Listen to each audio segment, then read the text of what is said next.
kok jadinya ya Amerika yang ngambil ya bibit bebet gitu ya. Padahal kan tuh barang dari kita. Kalau nyari pemimpin, lihat bibitnya, lihat bebetnya, lihat bobotnya. Loh, kita kagak pakai lagi tuh pepatah yang pakai Amerika, ya kan? Waktu Partai Demokrat merekrut Kamala Harris, kan itu kan Amerika, Be. Kita kan lebih maju dari Amerika, Be. Oh, ini kita udah tinggalin. Ini ilmu udah kita tinggalin. Oh, yang bagi-bagi kardus udah duluan, gitu kan? Kita udah tinggalin nih ilmu. Udah tinggalin. Oh, gitu. Ini jadi menarik, mana negara maju demokrasi, ternyata apakah Indonesia bisa diklaim sebagai negara yang maju dalam hal demokrasinya, gitu kan, Be? Sementara kita duluan yang ada bagi-bagi kardus tuh kan, Be, kemarin bagi-bagi sembako, gitu kan? Iya. Artinya dalam bahasa sains kita penemu.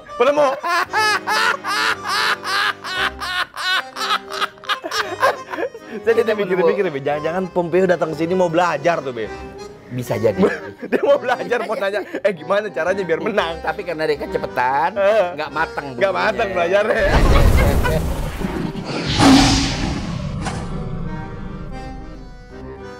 Ya, assalamualaikum warahmatullahi wabarakatuh. Teman-teman semua, balik lagi bersama gue Vasco Rusemi di Macan Idealis. Nah, teman-teman, hari ini gue bareng Babe dan Saidi. Gue mau diskusi sama Babe ini mengenai Pilpres Amerika nih. Menarik loh, perlu kita bahas nih ya. Ini kan per hari ini Jumat nih, Be ya. Jumat jam 3-an lah, jam 3 sore. Nah, per detik ini, Be, tanggal 6 ya. Tanggal 6. Per detik ini, Be, Trump kalah nih, Be. Oh, enggak. Kalau kita lihat dari live-nya, Be ya. Itu populer, ya. Bukan elektoral. Elektoral nih, Be. Enggak, Kak, sebab kan banyak waktu dalam posisi 253 berhadapan 213 masih banyak suara yang belum masuk. Sekarang setelah suara belum masuk ada perubahan. Oke. Jadi bahkan banyak komentar bahwa Trump ternyata lawan yang ketat gitu. Iya. Ya itu. Ini kan kalau kita lihat suara live-nya nih, Be ya. Joe Biden ini 264, Trump-nya 214. Ini tinggal dikit lagi nih buat menuju ke 270 kan, Be, untuk menangnya kan, Be? Iya, tapi itu bukan real count karena itu kan masih belum dihitung secara cermat dari segi electoral vote oleh panitia, bukan official ini. Oke. Pandangan Babe gimana mengenai ini Pilpres? Pandangan saya ya kan bagaimana ya? Kalau dipandang dari sisi politik luar negeri ya, Trump itu pertama dia berkuasa, dia pindahkan ibu kota, dia pindahkan lokasi kedubes Amerika Serikat dari Tel Aviv ke Yerusalem. Oke. Pada saat yang bersamaan dia tutup kantor perwakilan PLO di Amerika, ya kan? Sebaliknya Joe Biden sekarang menakutkan Israel karena dia mengatakan dia akan bangun kantor perwakilan PLO atau kedutaan besar Palestina di Washington DC. Iya. Nah, kalau dari segi itu gimana? Menarik tuh.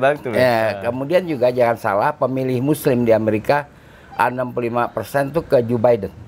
Jadi Demokrat ini mayoritas banyak pemilih minoritas di situ, Be ya? Iya, dia minoritas itu dia ya. 17% saja terima suara, selebihnya 15% golput. Lalu kemudian juga pandainya siapa Joe Biden itu bahwa politik tidak suka dengan migran itu dilawan dengan cara lain. Iya. Dilawan dengan dia berdampingan dengan cawapresnya Kamala Harris, seorang putri yang berbundakan India dan berbapakkan Jamaika. Jadi dia bendera Asia nih. Bendera Asia. Jadi itu Joe Biden. Tapi kalau soal-soal lain saya kira nggak akan banyak berbeda, ya kan?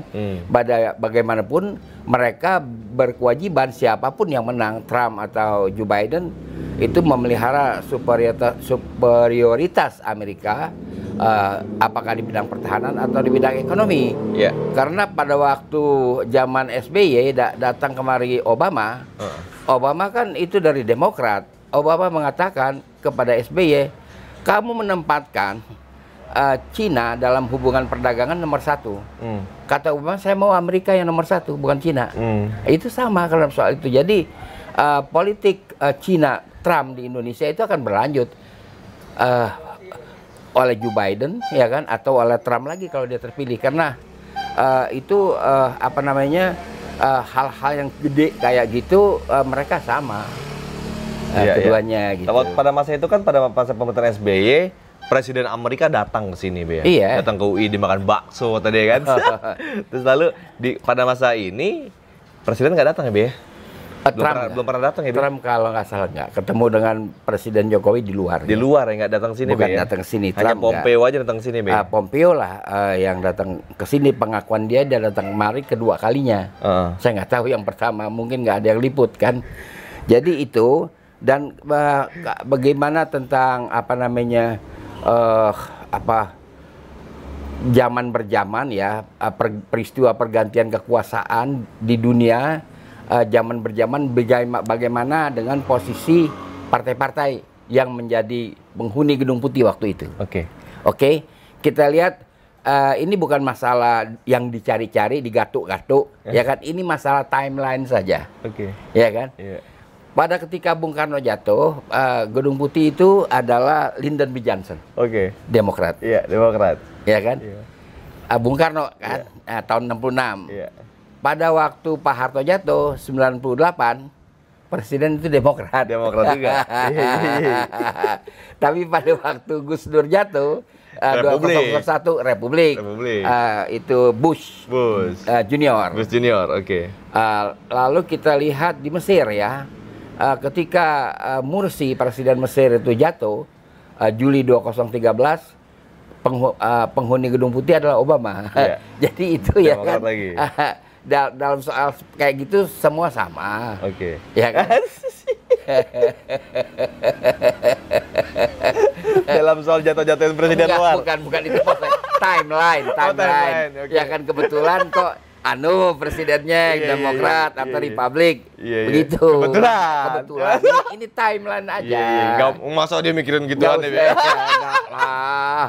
Ya kan kita bebas aktif. Gitu. Jadi yang paling menarik adalah soal Cina itu sama lah. Kalau soal Cina, baik yang menang Trump, apalagi Trump mengepung Cina kan jelas, atau yang menang adalah Joe Biden. Karena bagaimanapun juga perjanjian yang dibuat atau kesepakatan yang dibuat oleh Menlu Retno RI dengan Pompeo dari Amerika Serikat mengenai Natuna, baru 9 hari kemudian ada reaksi dari Xi Jinping. Reaksi gimana, Be? Anda nggak ngikutin nih, Be? Kalau ada tentara Amerika di wilayah Indonesia, Indonesia saya serang. Jinping ngomong begitu, Be? Iya, dia ngomong begitu. Jinping ya, seharusnya secara diplomatik ya, mestinya Menlu Cina datang kemari menanyakan apakah itu yang di kesepakatan yang ditandatangani oleh Menlu Pompeo dan Menlu Retno. Harusnya nanya dulu, tapi dia menhajar aja, ya kan? Karena juga dia merasa Indonesia udah U-turn. Dia nungguin di pojokan, di tikungan, dia nungguin kok gak datang-datang Indonesia. Rupanya dia U-turn.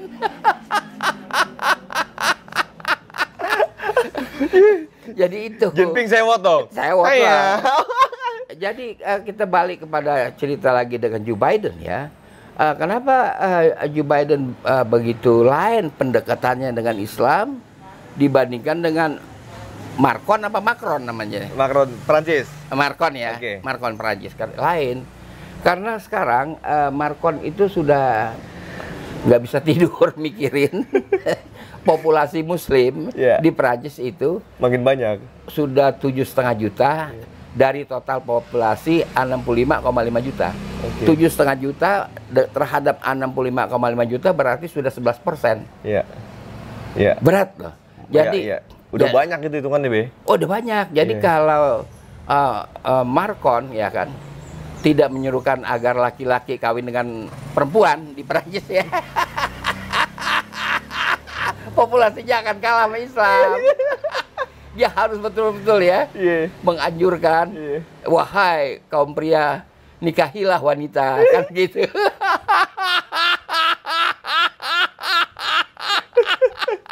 Padahal dia sendiri nggak punya anak ya, Be? Ya itulah jadinya kalau Muslim kan cepat perkembangannya cepat masif. Iya kan? Lebih pintar Rusia kan karena populasi perempuan lebih banyak. Wahai pria Rusia, jikalau engkau kawin tambah 1, saya kasih subsidi. Subsidi. Tambah 1 lagi, subsidi. Jadi istilahnya prakerja. Prakerja? Ini pra rumah tangga kedua, pra rumah tangga ketiga. Kalau di Indonesia nggak diakuin ya, Be ya? Kalau kawin kedua, kawin ketiga boleh nggak, Be? Di Indonesia? Seizin istri pertama. Oh, ada itu? Ada. Oke. Ada di undang-undang perkawinan kan? Undang-undang perkawinan? Iya, harus tertulis izin istri pertama. Iya. Begitu. Ini balik lagi, Be, ke Pilpres Amerika, Bre. Kenapa, Be? Biasanya Demokrat ini dia punya gayanya, dia menggrab para kaum minoritas. Dengan misalnya kayak kemarin, sebelum Joe Biden, Biden ini kan, dia maju dengan sosok minoritasnya. Gitu kan, Be? Begitupun Joe Biden dan wakilnya sekarang ini, dia juga mengagungkan sisi minoritas. Kalau dikumpulin kan jadi mayoritas. Apakah, Be? Apakah tadi kan kita kalau bicara popular vote, oke, ini bisa kalah kalau ngagungin minoritas. Apakah karena electoral vote yang minoritas itu memang mencekram di tiap-tiap bisa kita nggak tahu bagaimana persisnya bagaimana menghitung electoral vote dari popular vote, kita kan nggak tahu. Sama sekali kita nggak tahu. Oleh karena itu Trump mengklaim dia sudah menang. Kalau kagak menang ke Supreme Court kan gitu. Kalau Joe Biden mengatakan ya saya berada dalam track menuju kemenangan. Bahasanya lebih, dua-duanya mengklaim kemenangan ya. Sebenarnya dengan kata lain, tapi bahasa Joe Biden lebih halus, ya kan. Nah, ini persoalannya kalau dia pergi ke Supreme Court, kan memang ada soal ya. Ada di sebuah negara bagian, kalau nggak salah Michigan tuh, suara Joe Biden 138.000 ditambahin 01. Jadi 1,3 juta. Jadi itu perempuan yang mengerjakan catatan kaget. Ya kan? Tahu-tahu udah rame di media, di sosial media, di koran-koran udah rame. Ya kan? Nah, timnya Trump kumpulin lagi kasus, ya kan, kasus. Ada buat maju ke MK. Buat maju ke MK.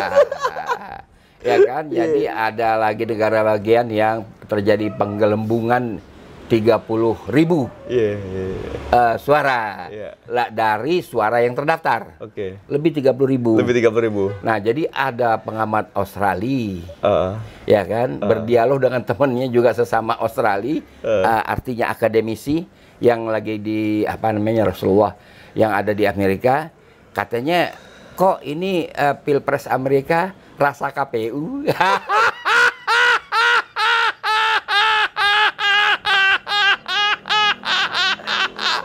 Temennya jawab, nggak pasti, kecuali nanti yang kalah itu jadi Menteri Pertahanan.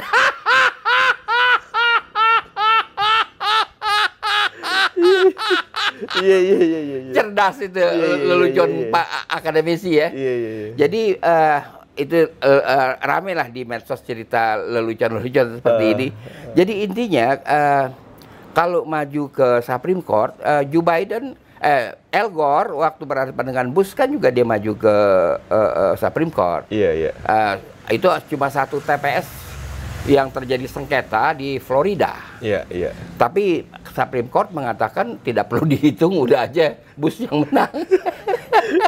Ini ada lucu lagi, Be. Kalau seandainya ada seorang penguasa di negara yang tadi Babe sampaikan, misalnya datanglah Trump atau Pompeo, Be. Kalau saya sih, Be, kalau saya jadi penguasanya, hei bro, saya ngomong sama Trump, lu mau nggak gue pinjemin KPU gue? Itu udah berkembang kemana-mana itu. Berkembang cerita kemana-mana. Luar biasa kan. Sampai luber lah kita punya Android gitu kan. Menampung WA semacam itu. Jadi pada intinya akan ada, tapi saya kira tidak akan terlalu serius. Artinya akan dilayani juga. Memang menurut saya ya, perlunya juga Partai Demokrat melakukan kecurangan apa? Ya kan? Yang pasti waktu Watergate, keterpilihan Nixon kan?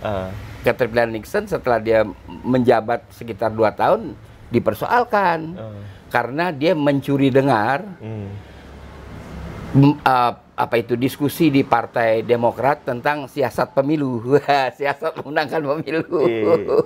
Jadi itu waktu yang apa namanya yang katakanlah menjebak Nixon itu dijuluki Deep Throat. Deep Throat. Deep Throat.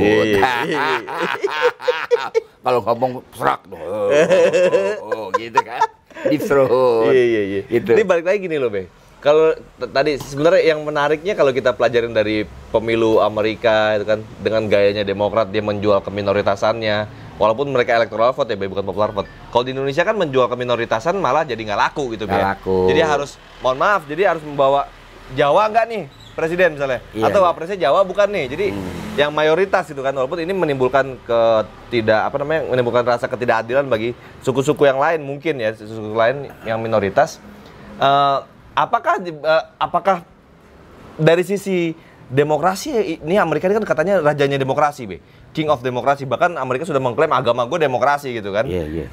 Apakah yang kayak gitu aja pemilunya masih berantakan gitu loh, Be? Apakah masih pantas kita pakai pola demokrasi begitu? Dijadikan model. Jadikan model, role model. Mau berapa tahun kita mencapai kayak Amerika juga masih kayak begitu kan, Be? Sekarang ini waktu kita mengadakan syuting ini Detroit masih rusuh. Masih rusuh. Di apa ya, kalau cara kita tuh di KPUD-nya. Di KPUD-nya masih rusuh. Lalu tadi malam orang-orang ramai di jalan raya sampai US Army, polisi diturunkan semua. Bentrok juga kan, Be, antara pendemo polisi di sana. Mungkin saya ada juga, Be. Ada ya. Beritanya informasi bentrok antara pendemo dan polisi di sana. Ini kok mirip-mirip sama negara yang lain gitu loh, Be. Tapi satu hal yang menarik, kesuksesan Trump dalam ekonomi itu tidak appealing, tidak menjual. Jadi nggak laku gitu ya, Be? Laku. Oke. Ini apa yang lagi dipertahankan oleh orang? Oke. Di Amerika Serikat sehingga memutuskan memilih A dan tidak memilih B, itu apa yang dipertaruhkan? Iya. Kan artinya menurut saya sih apa itu loyalitas etnik, loyalitas ras, loyalitas kepada negara yang baru, United States of America. Terakhir, ini yang bertarung. Bahkan saya dapat video nih, Be, ya. Jadi entah ini video ini benar apa enggak, tapi ini orang Amerika, dia relawannya Biden, dia mengaku di video itu dapat sembako gitu, Be, dari Trump. Itu dimunculin, ini roti gandum, ini dari dimunculin lebih. Ada cerita sembako. Ada sembako juga pakai kardus. Ini kok jadi mirip-mirip, nih cerita gimana? Apa belajarnya dari mana nih Presiden Amerika nih? Jadi banyak kita kena sindir lah. Ya, jadi ini yang pada intinya kita lihat apa perubahan yang terjadi setelah presiden definitif diumumkan. Nah, kalau menurut Babe siapa yang menang nih barang? Menurut saya Joe Biden. Biden menang nih, Be, ya. Menurut saya ya. Tapi kan saya tidak memfavoritkan siapa-siapa. Nggak ada. Ini kita bicara tebak-tebakan nih. Ya, kita bicara apa namanya itu intellectual discourses, kan. Bukan tebak-tebakan karena harus ada dasarnya. Kita bicara ya kan. Bagaimanapun juga banyak sekali apa namanya kontras behavior Trump di atas pentas atau di muka publik dengan Joe Biden. Kontras. Dan penampilan Kamala Harris juga menarik karena dia cerdas. Ayahnya cerdas, ibunya cerdas, dan dia juga cerdas. Jadi itu memang kok jadinya ya Amerika yang ngambil ya bibit bebet gitu ya. Padahal kan itu barang dari kita. Kalau nyari pemimpin, lihat bibitnya, lihat bebetnya, lihat bobotnya. Loh, kita kagak pakai lagi tuh pepatah yang pakai Amerika. Iya kan? Waktu Partai Demokrat merekrut Kamala Harris. Kan itu kan Amerika, Be. Kita kan lebih maju dari Amerika, Be. Ini kita udah tinggalin. Ini ilmu udah kita tinggalin. Yang bagi-bagi kardus udah duluan, gitu kan? Kita udah tinggalin nih ilmu. Udah tinggalin. Gitu. Ini jadi menarik, mana negara maju demokrasi, ternyata apakah Indonesia bisa diklaim sebagai negara yang maju dalam hal demokrasinya, gitu kan, Be? Sementara kita duluan yang ada bagi-bagi kardus tuh kan, Be, kemarin. Bagi-bagi sembako, gitu kan? Iya. Artinya dalam bahasa sains kita penemu.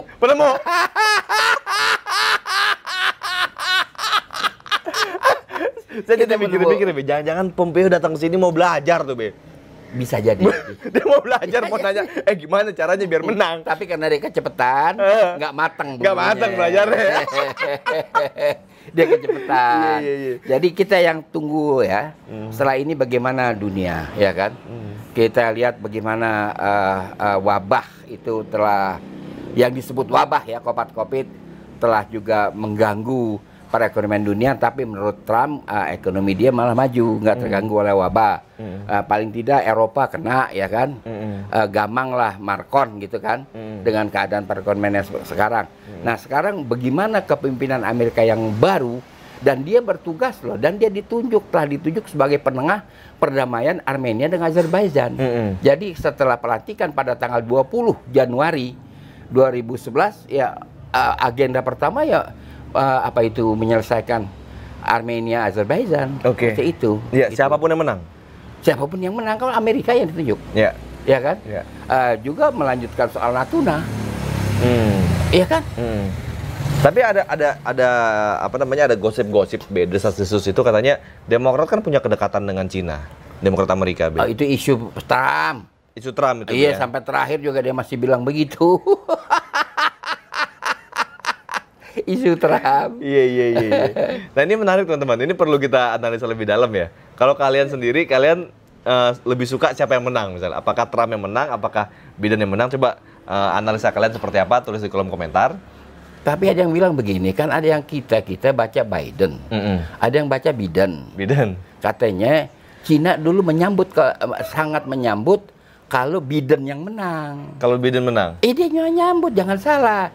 Karena udah lama Cina menyiapkan sebuah landmark, udah lama lah, berabad-abad, namanya Forbidden City.